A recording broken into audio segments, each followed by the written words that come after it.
We travelled in a large shuttle bus of the kind I had always associated with class reunions and senior citizen field trips to see musicals. The seats were comfortable and there was food and a bathroom, but it was still hard to ride for so long after having been on the road so many days. We stopped every few hours to stretch our legs, and I saw that Pete and Marjorie were in a second identical bus travelling behind us. They looked okay physically, but neither of them would speak to me or meet my eyes when I tried to call out to them. Whether it was out of fear or resignation, they both bore the air of condemned prisoners, and after they ignored me the first couple of times, I gave up trying.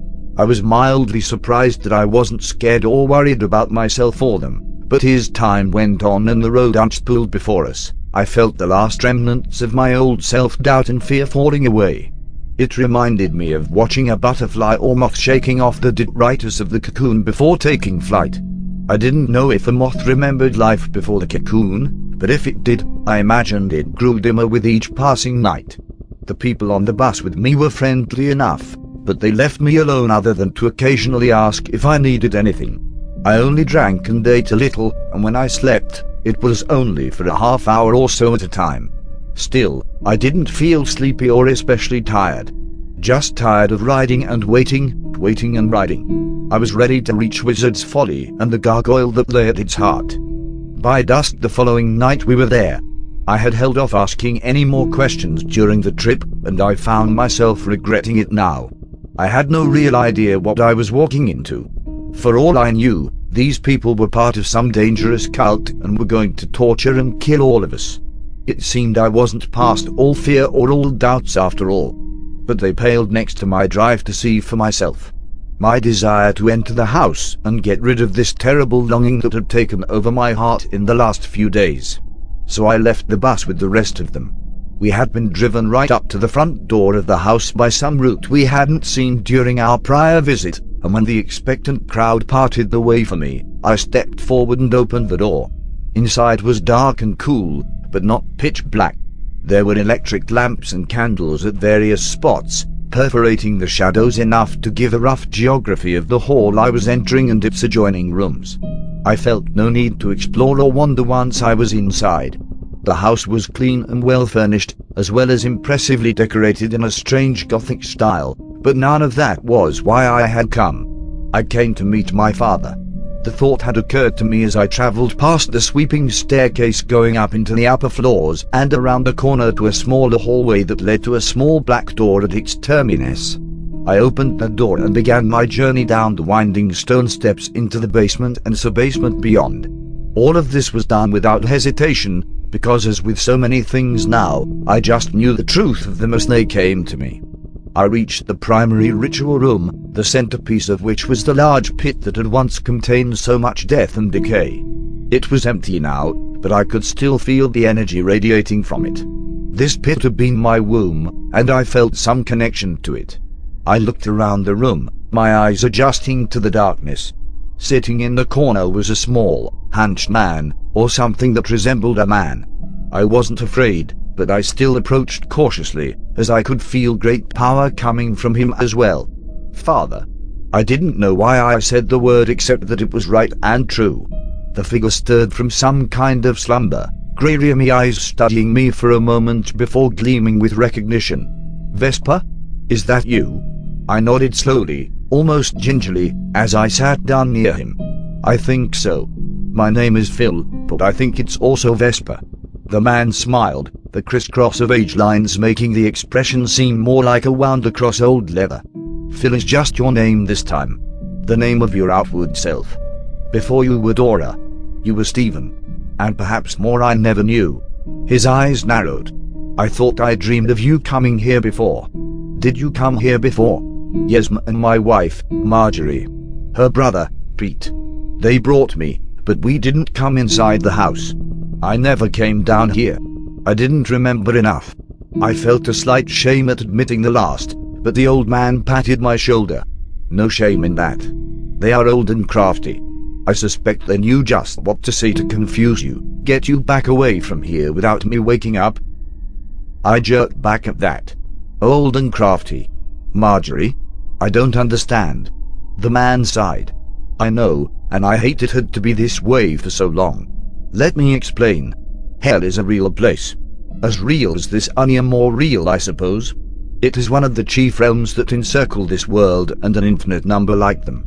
There was a time that hell was ruled by Lucifer and his fallen. It was a terrible place, but it was orderly and it served many purposes.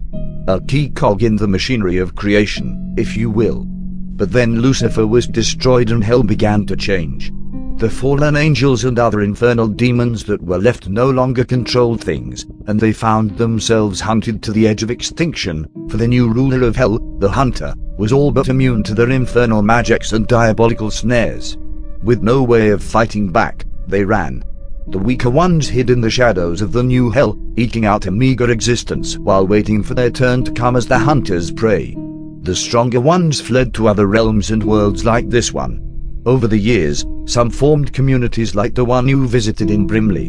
And while many appreciated the respite, and some even came to enjoy their lives on Earth, most were ill-suited for it.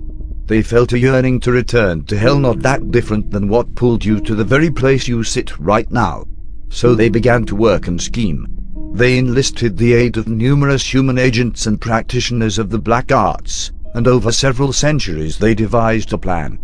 The start of that plan was put into motion when a man named Francesco Pazzi came to America and founded the town Firenze. He was skilled in black magic and had been entrusted with this plan, this last hope of hell's orphans. And he succeeded. Year after year, ritual after ritual, sacrifice after sacrifice, he layered the blood and the pain and the power needed to craft a very special spell. It required not only human sacrifice, but demonic sacrifice as well, and over 24 fallen angels were rendered in the process, as well as a tiny relic from the hunter itself. A single strand of hair that had fallen from its head during its brief battle with Lucifer. In many ways, this was the most important part. If something was going to be able to face the strange magic of the hunter, it needed to possess a bit of that magic itself, as well as the magic of infernals and humans both. These three magics were never meant to be together, never meant to coexist, so it was only through great skill and will and power that this was done. Only by all of this effort and sacrifice were you born. The night you were born, men from the town stormed this house. Most were killed and others were taken. They have served various uses in the years since then, but one pair, one special couple, has lasted longer than the rest. Rudolph and Annabelle Perkins. Star-crossed lovers, you might say. Or rather, as you might say, your wife Marjorie and her brother Pete. I know even now that comes as a shock to you. You still retain your life as Phil, and some of those old feelings are still there. But I have been sending them out to find you for decades, and I know them better than they know themselves. When I came to America as Frank Pazzi, I had hoped my rituals would be complete by 1920.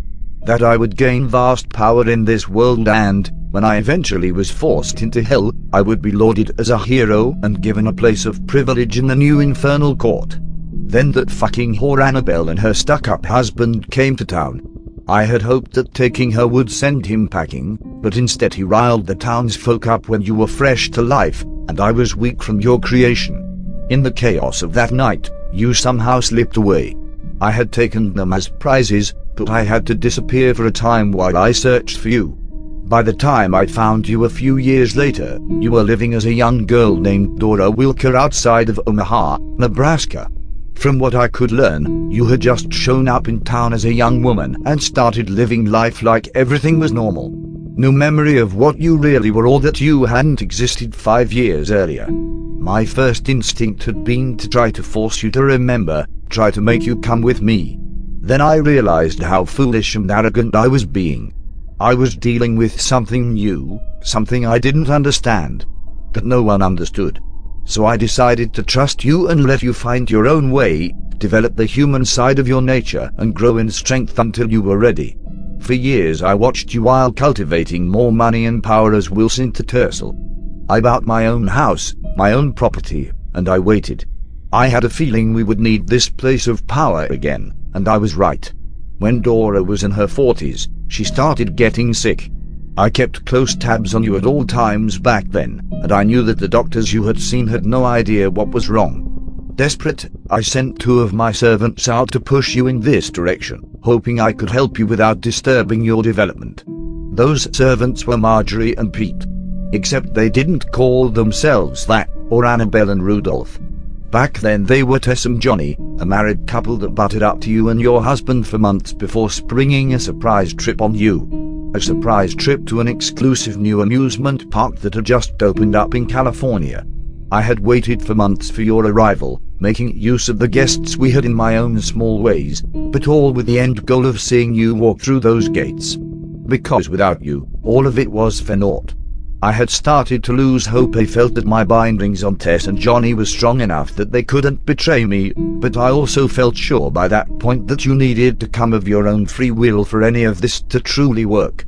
Then, on the evening of October the 27th, 1947, I saw you standing in line for the house. I have never been a romantic or even a sexual man, but you were a vision that night. I had only seen you in pictures and from a distance a handful of times over the years, but nothing could have prepared me for the excitement I felt seeing you so close to fulfilling your destiny. When you entered the house, you did remember more of yourself and your nature, but something was still wrong. You lashed out, killing several people and making others sick or insane. All of which I was happy with at the time, as you seemed to grow stronger as others fell around you. I even felt pride for my hand in it, for I had tainted many visitors in the preceding months, letting this place and you feed off them indirectly during your rampage. I thought you were finally being made whole. But then, just as quickly you were gone, vanishing into thin air. I didn't despair as long this time, but set others to the task of finding you again. The problem is that to most people you would just look like a normal person. People I have claimed me touch gives them unnatural life, but it also gives them a certain sensitivity. They can find you where others cannot. Over the years, without regular influxes of power, my ability to create new servants of that sort has waned. Annabelle and Rudolph found you as Stephen Keller in the 1970s and eventually led you back here. That time, you only wanted to talk to me, largely about my life and whether my goals were noble or worthy, and then you disappeared again. I didn't find you again until now. That damned couple they have to do my bidding, but they enjoy their life outside far too much and have devised ways over the years to avoid finding you, to thwart the spirit of my commands, if not the letter of them. When they ran across you, they had no choice but to come, or the magic that preserves them would start to fail. But if they brought you and manipulated you into leaving before you could remember, their hope was they could claim ignorance and buy themselves another few decades of searching. Alas, the magic is smarter than they are, as are my demonic companions. I set up Brimley as a way station years ago. A place they would have to travel through if they were bringing you to me.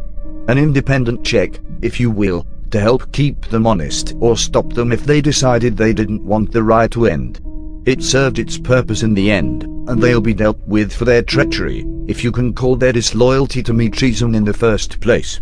I did abduct and magically subjugate them, but they had a lot of good years as a result, so I can't help but feel somewhat unappreciated. But I digress. My age is catching up with me, I'm afraid. Wait until you're 170 years old and see how you do. The real question is, are you ready? Do you feel whole yet? I'm not trying to pressure you, and I trust you to know when this cycle of whatever it is complete, but I'm running out of time. And hell, while vast, grows closer to being wholly under the hunter's control every day. I've even heard stories of the hunter appearing in this world, albeit very briefly, a few months ago and slaughtering quite a few notable occultists. No one on my level, of course, but still it gives one pause. I named you Vesper after the old meaning of the word. Evening star. The morning star has died and his hell has been lost, but I believe you can champion a new era. With you to lead us, I think hell can be retaken and made whole again. So what do? He gurgled slightly as I punched into his ribcage with both hands, separating his torso like a rotten head of lettuce and letting the wet halves splatter drip onto the old stone floor. This rotting monster, this decrepit sadist, thought that I would help him. That I would help any of them. I remembered everything now. I recalled the bloody and horrible origins of my birth. I could see my husband when I was Dora. My parents when I was Stephen. Marjorie the day I married her. And yes, I had been lied to and tricked, manipulated and moved around like a pawn. Or I suppose more like a nuclear warhead being ferried from place to place. But I didn't feel anger or sadness. I felt joy and love for all the lives I had lived and the world I had lived them in. And like when Dora lost control and hurt people out of confusion and fear, I was past that now. The only negative emotion I was really feeling at this point was disgust. Disgust at this little mummy that wanted me to be a good dog. Disgust at the horde of foul things masquerading as humans outside. I walked back upstairs, and even before I reached the doors, I could feel their anticipation, their corruption, flowing through the cracks like waves of heat. I think my father was right. It was time that I helped these demons find a way home. I opened the doors wide and smiled at the expectant crowd. They weren't stupid, and it only took moments of seeing me now for their expressions to change, for their flesh and bones to start shifting in unnatural ways in anticipation of what was coming. That was all right. It wouldn't matter in the end. Closing the doors behind me, I walked out into the crowd, watching with slight amusement as they shuffled back at my approach. The fear and hate in the air were palpable, and I breathed it in deeply. Scanning the crowd, I looked for any sign of Marjorie and Pete but saw none. No matter. I'd find them later. For now, it was time to show these things just what all their murder and horror had brought them. I leaned forward slightly, and my voice barely above a whisper, but still resonant in the silence of the cool evening air. "Who's first?"